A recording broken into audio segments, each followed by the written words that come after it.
en la presentación.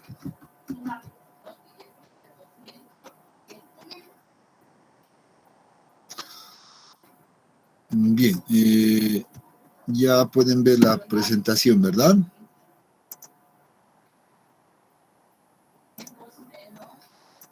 Sí. Muy bien.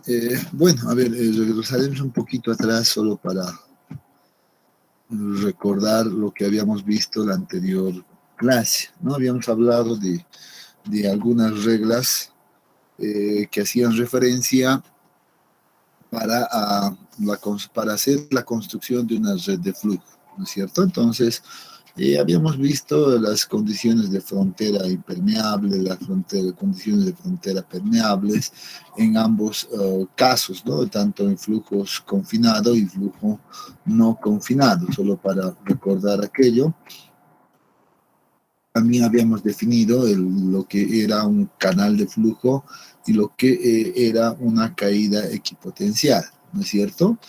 En base a esto, pues habíamos indicado que la forma en realidad del problema, la forma en este caso de la presa, pues ya nos define en realidad las condiciones de borde iniciales, donde debemos nosotros identificar cuál es, en este caso, la frontera permeable, ¿no? Y cuáles son las fronteras impermeables, ¿no? Entonces, debemos identificar inicialmente eso dependiendo a la estructura. Por otro lado, también aquí habíamos visto, pues, en el caso de flujo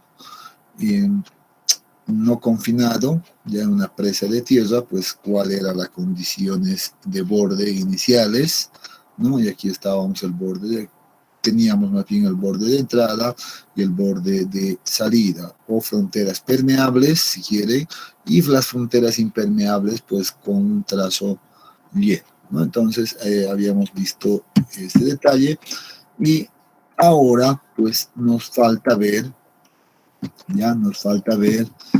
cómo determinamos el caudal de flujo, ¿no? Porque si bien hemos dicho al inicio, nosotros dibujamos una red de flujo, ¿no? Dibujamos una red de flujo para determinar o para conocer qué cantidad de agua va a circular a través de esa red de flujo, ¿no? Entonces, hasta la anterior clase solo nos habíamos dedicado en revisar cuáles eran esos criterios mínimos o esas reglas de cómo dibujar una red de flujo, ¿no?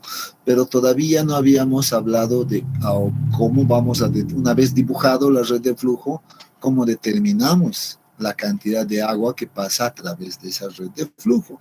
Por tanto, ahora vamos a ver ese detalle ya en los siguientes en el siguiente slide, o básicamente en este slide, si más no me equivoco, pues vamos a ver la cantidad de flujo que pasa inicialmente por un canal de flujo. Sabemos que un canal de flujo es el espacio o el lugar geométrico comprendido entre dos líneas de flujo, por definición, ¿no? Hace un momento lo hemos vuelto a ver. Entonces, hay que determinar, dice inicialmente, qué cantidad va a pasar por ese canal de flujo. ¿Ya? Entonces, si nosotros tenemos una red de flujo ya dibujada, vean, con todos los criterios que hemos considerado, ¿ya? Entonces, ahora queremos determinar el caudal que circula, ¿ya? Inicialmente dice por un canal de flujo. Este es el canal de flujo. Aquí tenemos varios canales de flujo. Entonces, vamos a empezar en encontrar el caudal que circula seguramente como delta Q, inicialmente acá, ¿ya? Un cierto caudal que va a circular por un canal de flujo. Y si yo tengo varios canales de flujo, pues voy a decir que aquí hay varios delta Qs, ¿no? Aquí hay otro, aquí hay otro, aquí hay otro delta Q solamente para este ejemplo. Lo mismo aquí seguramente va a existir otro delta Q. Entonces por aquí va circulando una cierta cantidad de agua.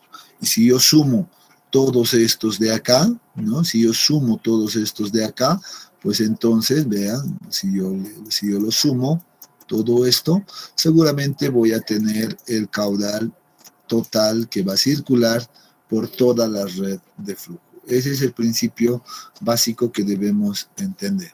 Entonces, lo primero que nosotros hacemos es determinar qué cantidad de agua circula por un canal de flujo.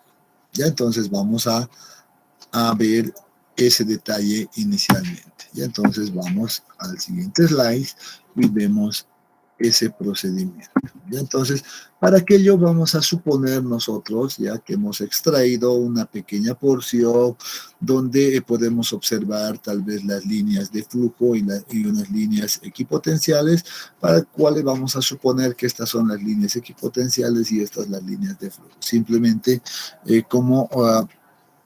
como una referencia, ¿ya? Entonces, en este caso, nosotros vamos a decir, muy bien, hemos extraído una pequeña porción de una red de flujo, donde vamos a identificar que la distancia entre este espacio va a ser definida como A y este espacio de acá definido como B. Asimismo, si nosotros instalamos un piezómetro que esté sobre esta línea equipotencial, pues sabemos que nos va a marcar un cierto nivel de agua, y si instalamos otro por acá, pues se va a dar una caída equipotencial acá, ¿no es cierto? Eso ya lo hemos visto anteriormente, estamos recordando un poquito solamente esos conceptos. Entonces aquí delta H para este caso va a ser una caída equipotencial. Se ha producido una caída de carga en este caso. Bueno, ahora vamos a decir, pues, para entonces encontrar el caudal que va a circular, acá debemos aplicar la ley de Darcy inicialmente. Y recordamos ese concepto o esa ley de Darcy. ¿Qué nos decía la ley de Darcy? ¿Quién recuerda?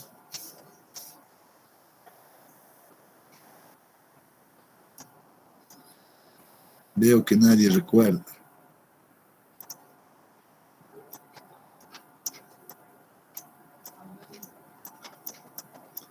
Parece que les va a ir mal en el examen.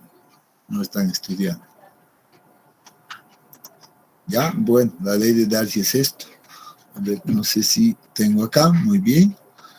Si yo quiero calcular la cantidad de agua que circula por un canal de flujo, como es el caso, pues voy a decir delta Q, como ya le mencioné anteriormente, pues va a circular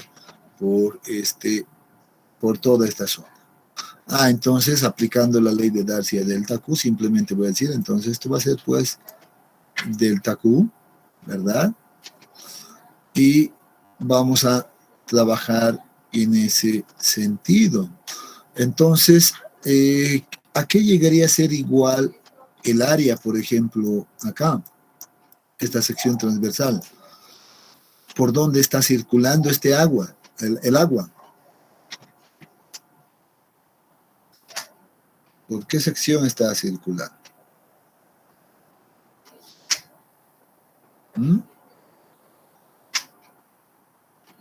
Noten que esta distancia es B, entonces el agua está ingresando por B, entonces B, pero también uno debe imaginar que perpendicularmente hay un espacio acá de frente que debe ser considerado como la unidad. Entonces el área va a ser B por 1. ¿Ya? Entonces ahí tenemos el área de la sección transversal. Y el gradiente hidráulico, ¿cómo vamos a definirlo acá? ¿Cuál sería el gradiente hidráulico para este esquema? A ver, ¿quién me dice? Delta H sobre A y G. Ajá, muy bien. Delta H es la pérdida de carga que se va a producir, ¿no ve? En un tramo, en este caso, desde esta línea equipotencial a esta otra línea equipotencial, ¿ya? Estoy trabajando simplemente ahora en este pequeño elemento, lo voy a marcar, o mejor lo resaltaré. Yo lo voy a resaltar como con este color, por acá, ¿no? Entonces estoy calculando esto. inicialmente. ¿Ya? Estoy calculando la cantidad de agua que representa esta zona. Entonces, en ese sentido, voy a decir que para esto se ha producido una pérdida de carga, y es como lo que ha dicho su compañero. En esta zona se ha perdido esta pérdida de carga, delta H, dividido ¿en qué trayecto? Entre A. Entonces, voy a poner A ahí directamente. Ese es el gradiente hidráulico para este elemento. Entonces, ahora reemplazando estos valores en la ecuación, en la ley de Darcy, seguramente voy a encontrar lo siguiente, que delta Q es igual en este caso, la conductividad hidráulica es una constante, ¿ya?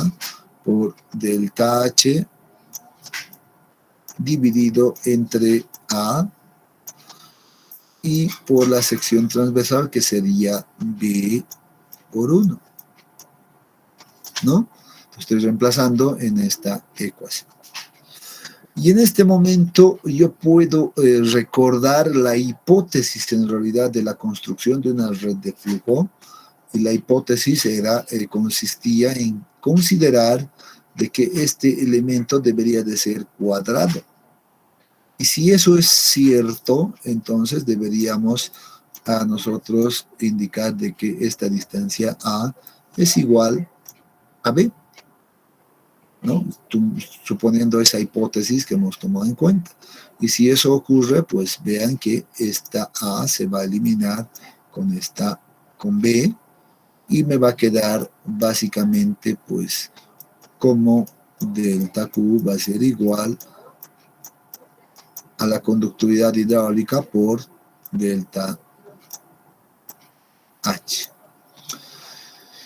Ahora, hasta aquí voy a ponerlo como ecuación 1, ya, ahí lo voy a dejar de momento, y en este punto voy a hacer el siguiente análisis.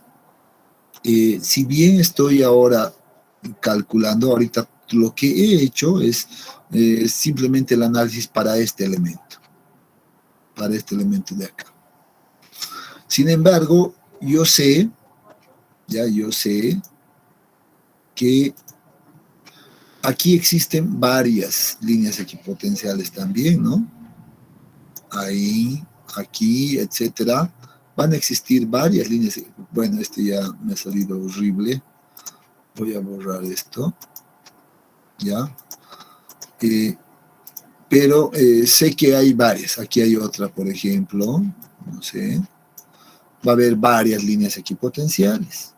Entonces, ¿qué vamos a tener? Si yo instalo otro piezómetro por acá, perdón, está muy sensible y se me está yendo por otro camino que no quiero.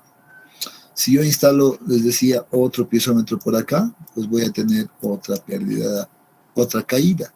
Y en teoría, si nuevamente esto es cuadrado, ya es nuevamente la hipótesis, esto debería de volver a ser igual a A, y por tanto la pérdida de carga que se va a producir acá también debería de ser delta H, y delta H debería de repetirse en cada caída equipotencial, o sea, debería de ser uniforme, ¿no?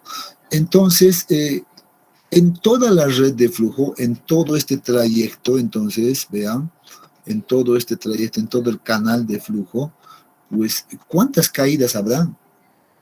¿No? Eso va a depender mucho de mi red de flujo. No sé todavía. Entonces yo puedo decir ahora, entonces, ¿cómo generalizo ese detalle? Podemos generalizar de la siguiente manera. Voy a decir entonces que en algún momento ya voy a tener yo una pérdida de carga total. Ya voy a llamarlo así, delta H mayúscula. Y delta H mayúscula va a ser la pérdida de carga total, que va a representar a la sumatoria seguramente de estas caídas que se tienen en cada caída equipotencial, ¿no? Entonces yo voy a Y agarrado de ese principio, voy a decir, muy bien, entonces la pérdida de carga total en este sistema va a ser igual, seguramente, a la pérdida de carga o la caída equipotencial que ocurre en cada caída, delta H, multiplicado ¿por qué? Por el número de caídas equipotenciales que existan en la red de flujo. Y ahí es donde nosotros definimos ahora un valor o un parámetro que la vamos a denominar N sub D, donde N sub D, aclaramos este detalle, es igual a el número de caídas equipotenciales. El número de caídas equipotenciales.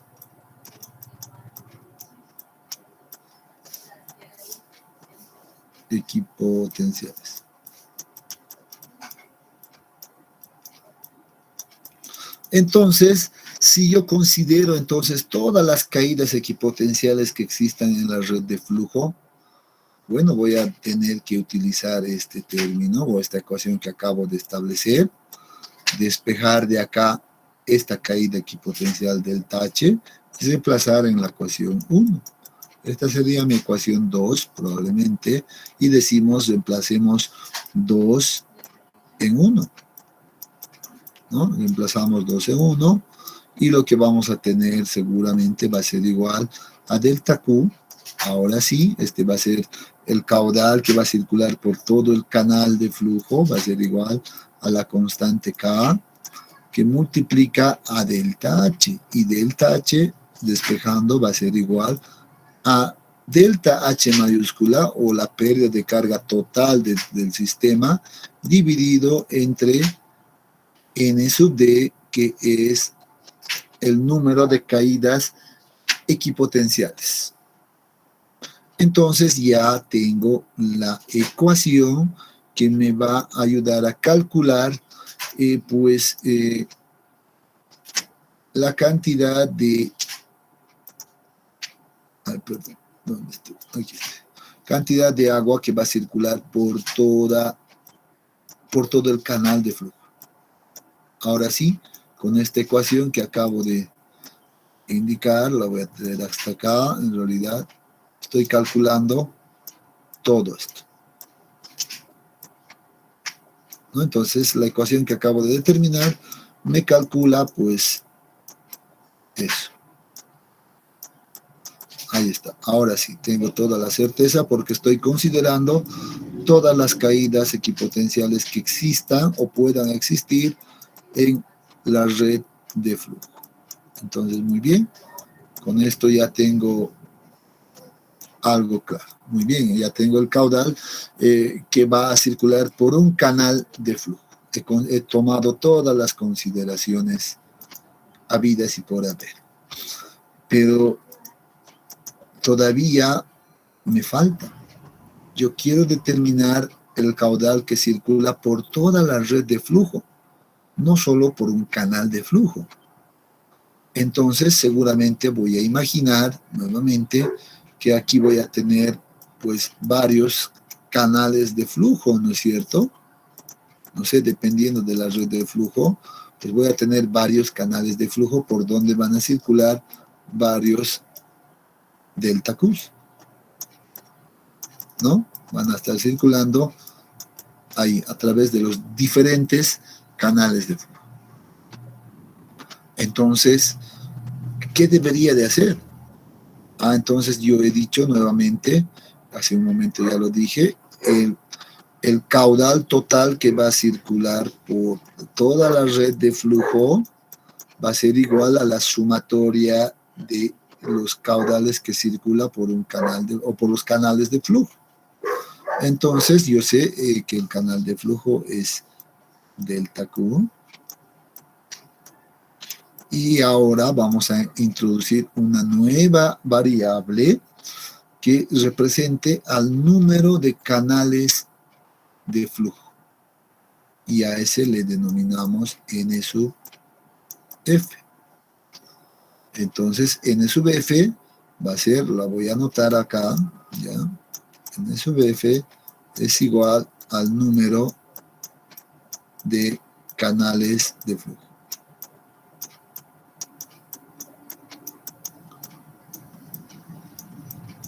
Esto va a depender de, entonces de mi red de flujo, ¿no? Número de canales de flujo.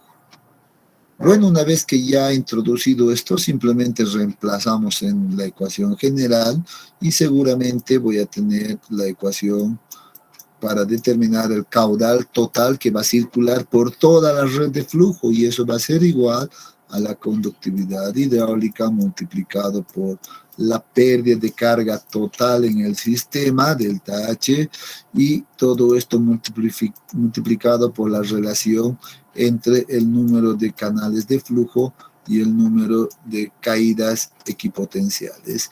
Y esta es la ecuación que ahora sí me va a calcular el caudal que va a circular por toda la red de flujo. Dos ecuaciones. Una que calcula la cantidad de agua que circula por un canal de flujo y una segunda que calcula el total de caudal que circula por toda la red de flujo. Entonces, seguramente este será el que me interese a mí, a no ser que yo quiera conocer cuánta es la cantidad de agua que circula por un canal de flujo solamente. Entonces, ahí solo utilizo esta ecuación. Si necesito por toda la red, debo multiplicar por el número de canales de flujo. Y ahora sí me quedo con estas dos ecuaciones para poder determinar ese canal, o perdón, ese caudal que circula por toda la red. Y con eso, pues, básicamente ya tenemos todo listo, ¿no? Solo necesitaríamos ahora aplicarlo o ver alguna aplicación práctica, nada más. Bien, anotemos estas ecuaciones, anótense estas ecuaciones claras, y ahora veamos lo siguiente. Ya vamos a un poquito a ver un poco sobre el proceso constructivo de una red de flujo y el cálculo de el caudal que circula por esa red de flujo. ¿Ya? Para aquello vamos a suponer que tenemos un estrato impermeable en la parte inferior, ya, de un suelo o de una zona, ¿ya? Y por encima, pues se tiene un suelo permeable. Eso significa que el agua puede circular por esta zona, ¿no? Tenemos ahí un estrato de suelo permeable y vamos a poner la siguiente configuración. Nosotros queremos, en este caso, pues introducir una tabla estaca, ¿ya? En el terreno, con a objeto de poder almacenar una cierta cantidad de agua. Acá al lado izquierdo. Ese es nuestro objetivo.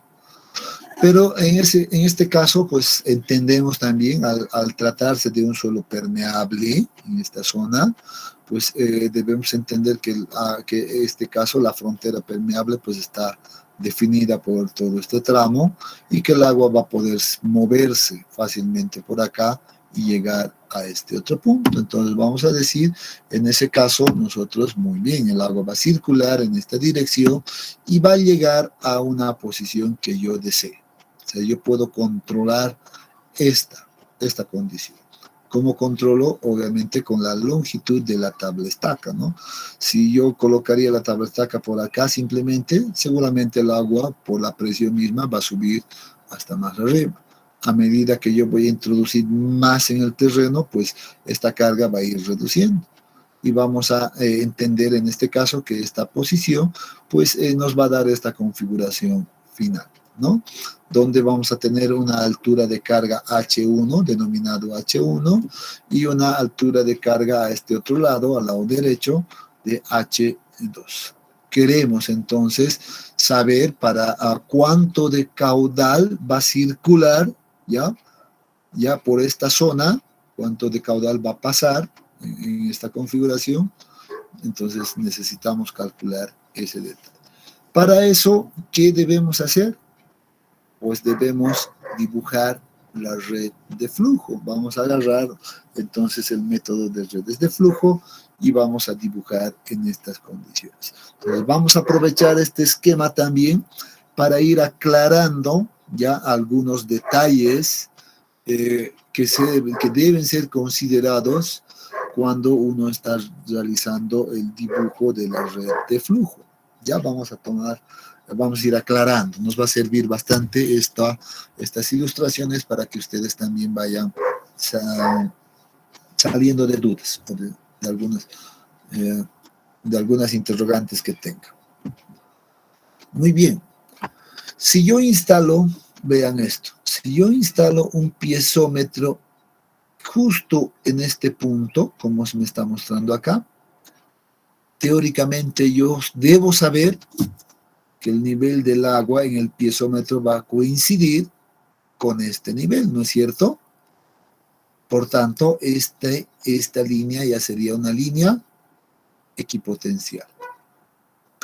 Si hago lo mismo al otro lado, instalo un piezómetro también en esta línea, en el contacto con el terreno, pues la altura de agua me va a marcar exactamente con el nivel de agua que estoy proyectando. Entonces, nuevamente aquí ya tengo otra línea, en este caso equipotencial. Estoy verificando las condiciones de borde. Ya he definido una, he definido otra. ¿Y cuál será la otra condición de borde? Pues la zona impermeable, ¿no? Entonces toda esta zona de acá pues, seguramente va a ser impermeable. Solamente la voy a marcar de rojo a efectos de que esto quede claro.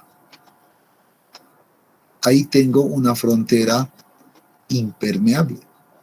Y la otra frontera impermeable, obviamente, es esta zona de acá del fondo. El definir las condiciones de borde ha quedado claro para este ejemplo, jóvenes. Sí, Muy bien. Entonces, eso es lo que acabamos de hacer ahora. Simplemente hemos definido las condiciones de borde. Y ahora vamos a hablar de la construcción de la red de flujo. Bueno, nos encontramos ya en este punto y debemos dibujar la red de flujo y la vamos a dibujar de manera manual seguramente y vamos a empezar de la siguiente manera, ¿ya? Es común, ¿ya? Y aquí voy a ir describiendo un poco, es común que empecemos a dibujar las líneas de flujo, teniendo el cuidado, ¿ya? Y quiero que estén atentos todos, ¿ya? A lo que voy a describir. Teniendo el cuidado de que la línea de flujo inicie en esta condición de borde o esta frontera permeable y termine también en una frontera permeable. Inicia en una frontera permeable, termina en una frontera permeable y además no puede intersectar a la frontera, en este caso, impermeable. No puede pasar, no puede atravesar a través de esta tabla estaca. Condición 1. Y repetimos el proceso, ¿ya? Y vamos a decirles o les voy a decir una estrategia. Por lo general, se agarra esta distancia menor entre la zona impermeable, más bien la frontera impermeable y esta otra frontera impermeable, y se trata de distribuir lo más equitativamente posible, ¿ya? De tal manera de que ingresen, ¿ya? O que tengamos, más bien, entre 4 canales de flujo, aquí estoy viendo ya los canales de flujo, ¿no? 1, 2, 3, 4, entre 4 a 6 canales de flujo. Es la recomendación, entre 4 a 6.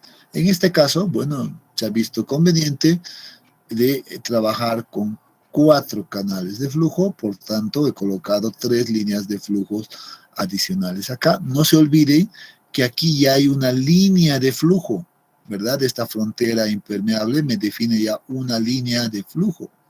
Y aquí tengo otra línea de flujo ya por condiciones de borde, ¿no? Entonces, una vez que he dibujado estas líneas de flujo, ahora debo dibujar las líneas equipotenciales. ¿Y cómo voy a acomodar las líneas equipotenciales? De la siguiente manera. Primero voy a intentar de que se formen cuadrados, ¿ya? Voy a intentar y que la intersección con las líneas de flujo sean lo más perpendiculares posibles, ¿ya?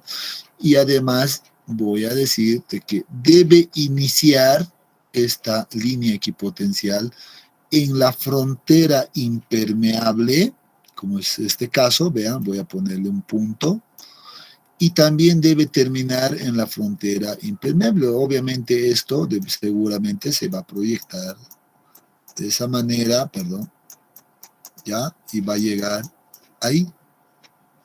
Seguro que sí. Debe iniciar en una frontera impermeable y terminar también en una frontera impermeable. ¿Ya? Entonces, aquí lo único que voy a tener cuidado es de formar cuadrados y que las intersecciones sean lo más perpendiculares posibles. Entonces, vean lo que estoy haciendo, ¿no? Entonces, ahí tengo ya dibujando un poco ese detalle. Estoy tratando de formar espacios lo más cuadrados posibles. ¿Ya?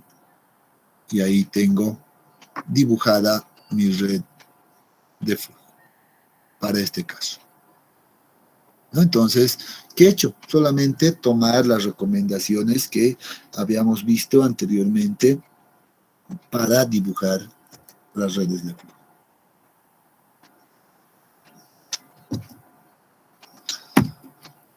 Ahora, lo que vamos a hacer es enumerar, ya vamos a enumerar a las líneas equipotenciales y a las líneas de flujo.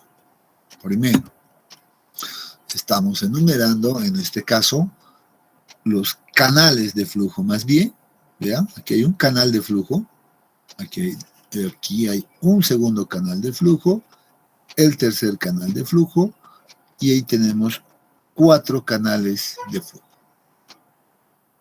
De la misma manera, debemos enumerar a las caídas equipotenciales. Entonces aquí tenemos una caída, 2 caídas, 3, 4, 5, 6, 7, 8, 9 caídas equipotenciales. Entonces lo que he hecho es enumerar simplemente en función a la red de flujo que he dibujado. He dicho, aquí tengo 4 canales de flujo y tengo 9 caídas equipotenciales. Entonces, una vez concluido aquello, yo debo anotar esto. Ya sé que el número de canales de flujo, N sub F, y así se la denomina, es 4, y el número de caídas equipotenciales es 9. Entonces, de la red de flujo que yo he dibujado, que hemos dibujado, jóvenes, entonces encontramos ya estos datos que son importantes para determinar el caudal que circula por la red de flujo. Y lo hemos visto, está en la ecuación, aparece en la ecuación, por tanto, ya es un dato conocido. Pero si voy a dibujar mal mi red de flujo, si le voy a poner otra línea por acá, etcétera, va a ser todo desproporcionado, seguro que me va a llevar también a otros resultados, ¿no? Entonces hay que tener mucho cuidado, sobre todo con el dibujo de la red de flujo. Hay que practicar bastante el dibujar una red de flujo. Es una especie de prueba y error, ¿ya? Entonces, con esto vamos a suponer ahora, vean que es el mismo elemento, le vamos a poner unos valores y ustedes me van a ir dictando qué es lo que pasa. ¿Ya? Entonces, vean, a este mismo problema que hemos dibujado la red de flujo, le vamos a poner pues valorcitos. ¿Ya? Nada más lo que estoy haciendo es ponerles valores. Entonces voy a decir, esta altura de carga H1 había sido igual a 5.5, H2 0.5 metros, el espesor del estrato permeable es de 12 metros, ¿ya? Y la ataguía, en este caso la tabla estaca, había sido introducido en 7 metros por acá, ¿ya? Además, estoy marcando dos puntos adicionales, un punto denominado P y un punto denominado Q, ¿ya? Que se ubican, el primero a 4 metros del terreno y el segundo a 5 metros del terreno, ¿ya? Entonces, ¿para qué me sirve eso? Bueno, seguramente van a ser unos puntos de control donde yo quiero conocer, por ejemplo, o puedo conocer cuál es la presión de poros en esos puntos. Seguro que con el método de redes de flujo también puedo determinar aquello. ¿Ya? Entonces, pero eso es, lo vamos a ir viendo poco a poco. Entonces, aquí tenemos los datos, la configuración, tenemos también ya la conductividad hidráulica de este suelo permeable, que había sido 7.2 por 10 a la menos 6 metros segundo. ¿Ya? Entonces, esos son los datos de partida. Entonces, el problema consiste en determinar cuál es el caudal que circula por la red de flujo, inicialmente, ¿ya? Y cuál es, por ejemplo, la presión de poros en el punto P y en el punto Q. Entonces, vamos a ver cómo hacemos ese detalle. ¿Ya? Entonces, a ver, veamos nuevamente. ¿Qué deberíamos hacer en este momento? Dibujar la red de flujo. Entonces, vamos a repetir el proceso. Sé que ya lo hemos hecho, pero vamos a repetir ese proceso. Sin embargo, vamos a recordar también la ecuación que hemos definido hace un momento para determinar el caudal que circula por toda una red de flujo, ¿no? Esto lo hemos demostrado. Bueno, la vamos a tener presente por ahí y empecemos a repetir el proceso de dibujar la red de flujo. Una vez que hemos dibujado la red de flujo, esto resulta ser sumamente simple porque conocemos ya el número de canales de flujo y número de caídas equipotenciales, que son los datos necesarios acá. ¿Cuánto era el valor de la conductividad hidráulica? 7.2 por 10 a la menos 6, ¿no? Metros segundo. Anoten, por favor. ¿Y cuánto será delta H? ¿Cuánto es delta H? A ver, ¿quién me dice? 5 metros, correcto, porque sé que es la diferencia de esta condición de entrada y la condición de salida. Por tanto, tengo acá, si tomo como referencia ya sea esto o esto, voy a tener 5.5 menos 0.5 es 5 metros. Por tanto, aquí está ese valor de primero de la conductividad hidráulica, perdón, se me ha ido, y delta H es igual a 5 metros. Y vean qué tan simple y rápido también hemos determinado el caudal que circula por acá. ¿Cuánto le sale?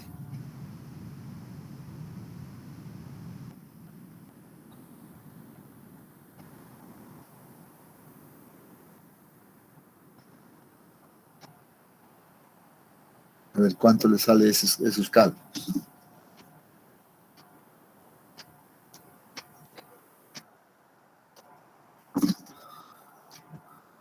Ajá. 1.6 por 10 a la menos 5 unidades, en este caso, este no tiene unidades, este está en metros, este es metros segundo, entonces sería básicamente metros cúbicos por metros cúbicos segundo por cada metro que pasa. Esas serán las unidades. ¿Verdad? ¿Estamos de acuerdo?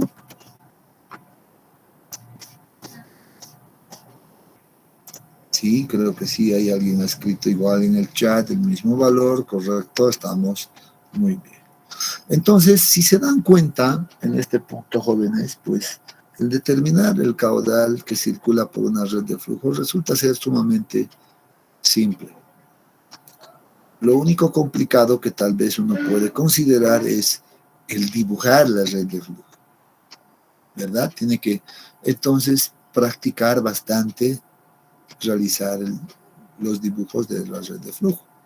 Tiene que volver a dibujar, tiene que agarrar una buena escala, un buen cuaderno, empezar a dibujar y ver que inclusive que el mismo pulso de la mano ya se va a acostumbrar a empezar a jalar tanto las líneas de flujo como las líneas equipotenciales.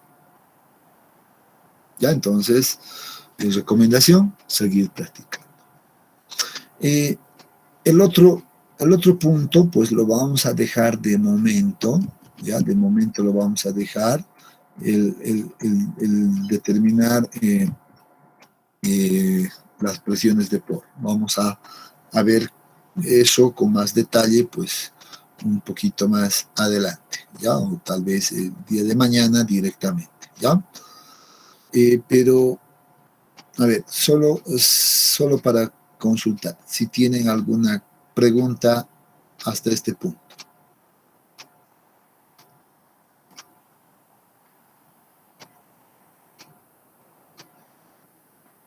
Inge, Sí, adelante. las líneas equipotenciales dijo que teníamos que hacerlo lo más perpendicular posible a las ¿cómo se llama? A los canales de flujo. A las líneas de flujo, sí. Claro, tienen que tratar de cumplirse lo que dice la teoría, ¿no? De que aquí se forme siempre un ángulo de 90 grados, o que tienda al menos a un ángulo de 90 grados. Esa es la única condición que hay que cuidar. Y que también que se traten de formar espacios lo más cuadrados posibles, ¿no? Obviamente no va a ser un cuadrado perfecto, pero la tendencia es a que se forme cuadrados en estos elementos. Ya solamente esos criterios. Genial. Inge, gracias. Muy bien.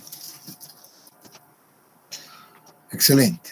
Entonces, vean que con esto ya hemos determinado este detalle, ya, y vamos a ahora hablar rápidamente un poco sobre lo que es este último concepto, ya la fuerza vertical o fuerza de levante, que también se la denomina presión ascendente.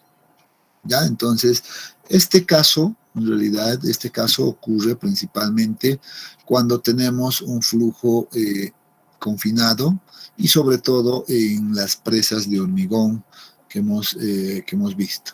¿Ya? Entonces, en este caso, como dice ahí, el agua que fluye por debajo de la estructura genera una presión en la superficie de contacto que tiende a levantar a la estructura. Ya, entonces dice, por tanto, se debe realizar un análisis de estabilidad o determinar cuál es la presión que va a actuar en la base de la presa, en este caso, en la presa de hormigón. Ya, entonces, vamos a ir poniendo ciertos conceptos. Entonces, dice la presión de poros en cualquier punto de la superficie de contacto se determina con la siguiente ecuación. El concepto de presión de poros no va a cambiar en lo absoluto, siempre va a ser igual al peso unitario del agua multiplicado por la altura piezométrica del punto en cuestión, ¿no? Entonces no va a cambiar. Pero ahora aquí, como estoy en un método de redes de flujo, debo establecer cómo voy a determinar pues la altura piezométrica en este método, en estas condiciones, ¿no? Para esto, dice, primero se debe calcular la altura piezométrica y sé que la altura piezométrica pues va a cumplir con la ecuación de Bernoulli que habíamos establecido al inicio, pero adicionando un componente, en este caso en particular, que corresponde a la caída equipotencial que le corresponde al punto. Hemos visto que en una red de flujo, pues en cada caída equipotencial se va a dar una pérdida de carga, ¿no es cierto? Entonces, con ese concepto, pues a la ecuación de Bernoulli que nosotros teníamos principalmente, pues también le adicionamos esa caída equipotencial que le corresponda a cada punto. Por tanto, la ecuación para determinar la altura piezométrica en cualquier punto por debajo de la estructura, pues vamos a tener esta ecuación que va a ser igual a la altura total de carga que se encuentra en el borde, además de entrada, menos la altura potencial del mismo punto y menos la pérdida de carga o la caída de carga que le corresponde al mismo punto, ¿no? Entonces, con esta ecuación voy a poder determinar la altura piezométrica y una vez que encuentre esto, reemplazo acá y determino la presión de poros, ¿no? ¿Qué datos conozco de aquí? Este es un dato conocido de acuerdo a la condición del problema y ahora lo vamos a ir viendo con más detalle. La altura potencial es un dato que también conocemos, ¿no? Sabemos que es la distancia desde un punto de referencia al punto donde vamos a medir, en este caso, pues, la presión de poros. Entonces es un dato conocido. La única incógnita que aparece acá, pues, resulta ser esta.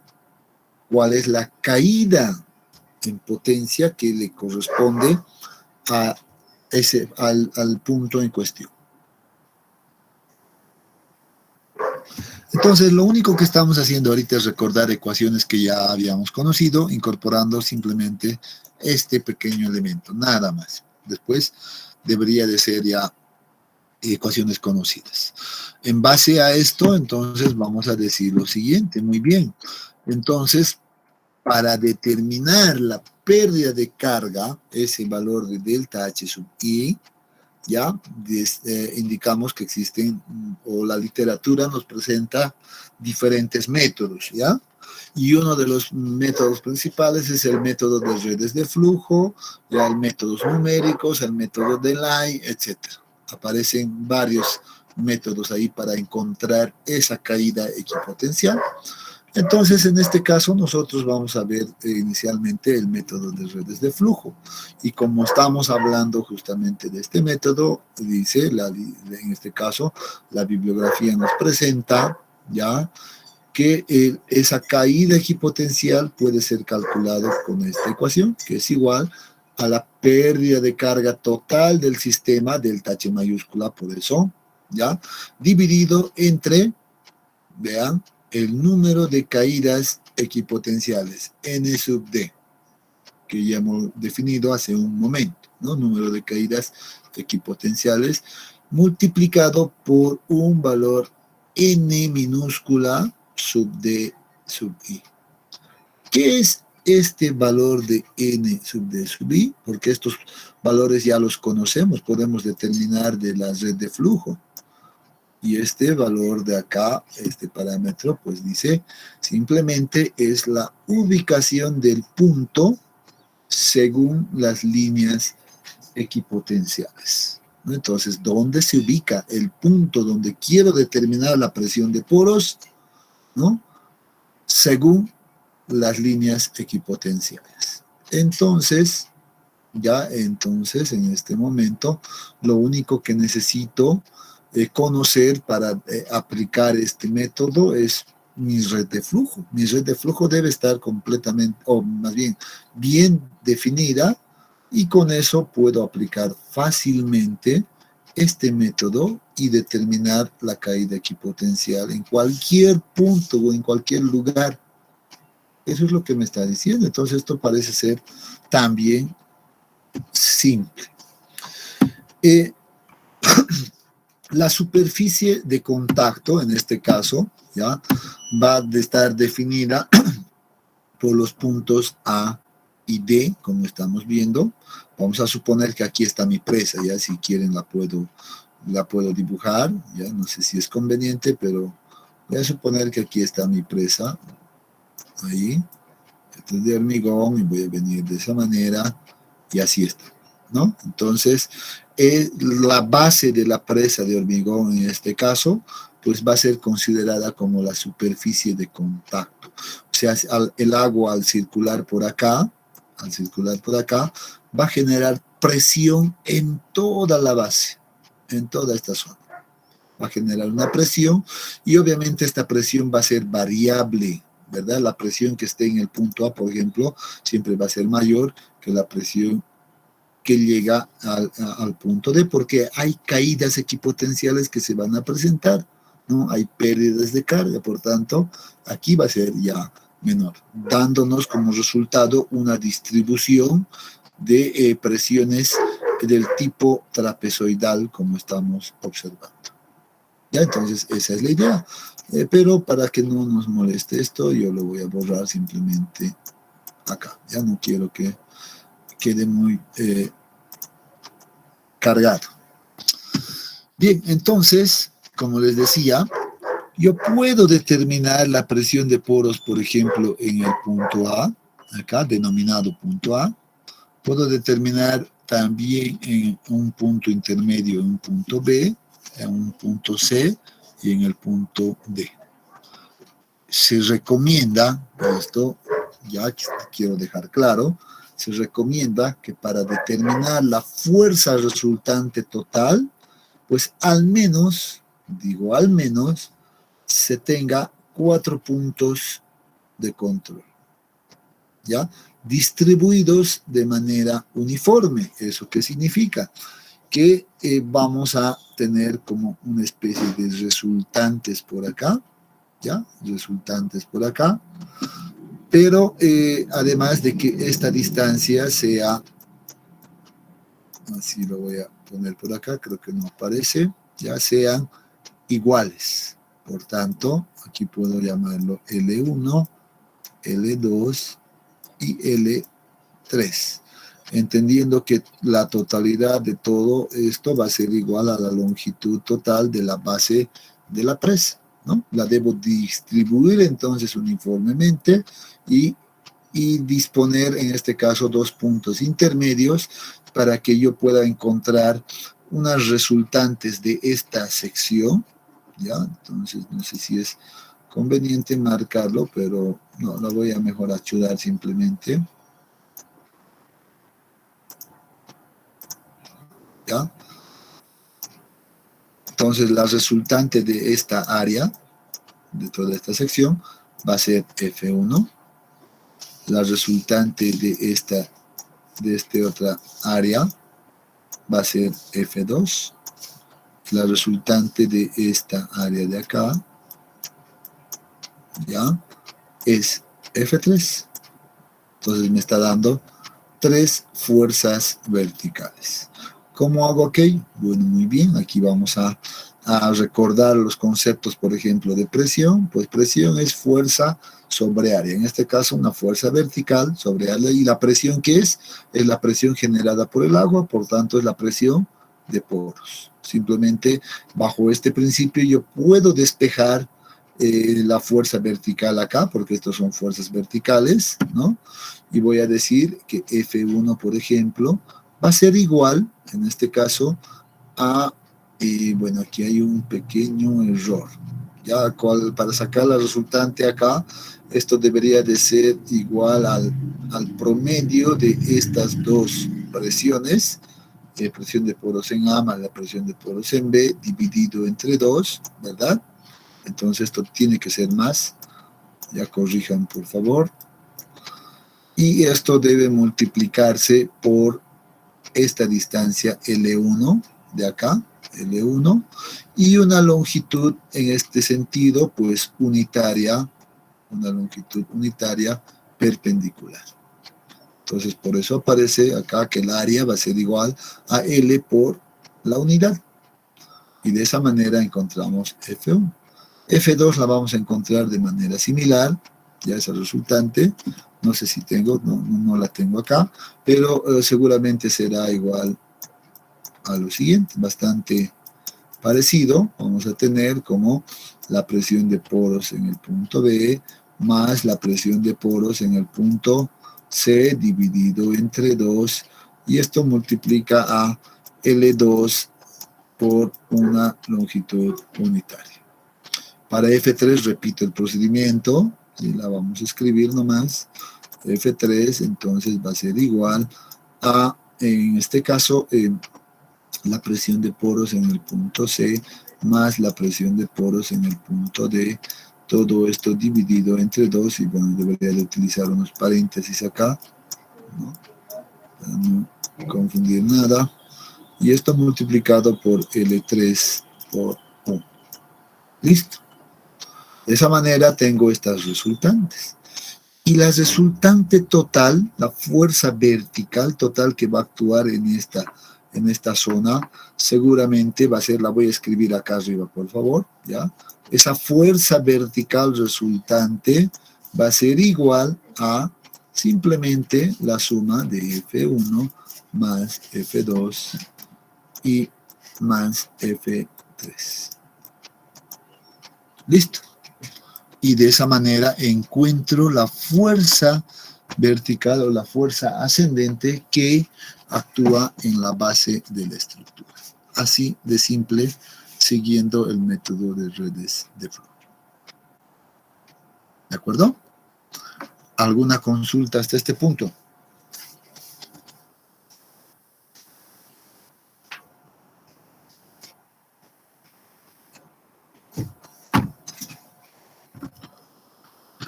Ninguna. Muy bien. Entonces lo debemos ver ahora simplemente con valores numéricos en un ejemplo.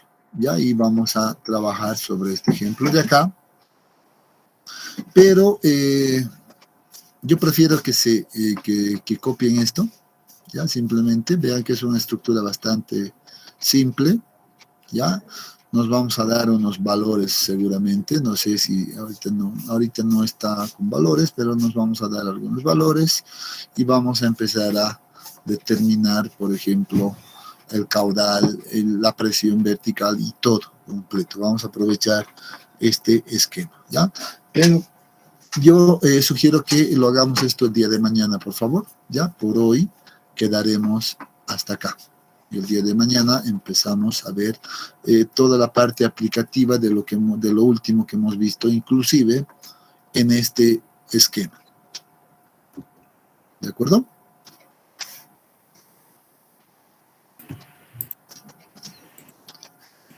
Está bien, Inge. Ya, muy bien, entonces anótense este modelo y mañana le damos dimensiones y empezamos a trabajar sobre esto. Y con eso vamos a ir concluyendo seguramente ya el día de mañana. Bien, entonces quedaremos hasta acá, jóvenes, y que tengan muy buenas tardes. Nos vemos el día de mañana.